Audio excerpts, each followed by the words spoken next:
Bapak Ibu sekalian, anak sekolah tetap harus mendapatkan imunisasi ya. Itu namanya kan program BIAS, Bulan Imunisasi Anak Sekolah. Di kelas 1 dapat, kelas 2 dapat, kelas 5 dapat, kelas 6 dapat. Jadi ternyata tidak cukup hanya mengandalkan imunisasi saat bayi saja.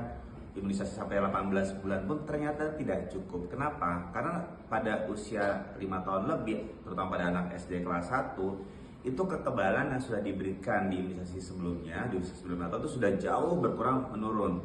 Maka kalau tidak diimunisasi lagi, tidak dikebalkan lagi dengan vaksin saat BIAS kelas 1, kelas 2, kelas 5, kelas 6, anak-anak tetap bisa berisiko mengalami difteri, mengalami tetanus, mengalami pertusis, mengalami campak, mengalami rubella. Untuk anak kelas perempuan, untuk vaksin HPV, kanker serviks itu juga harus dicegah. Maka jangan merasa aman, udah deh lengkap imunisasi waktu masih balita. Begitu ada BIAS harus tetap ikut. BIAS ini terbukti efektif, aman, dan memberikan kekebalan jangka panjang. Karena setiap orang dewasa pun bisa mengalami tetanus, anak besar pun bisa mengalami difteri.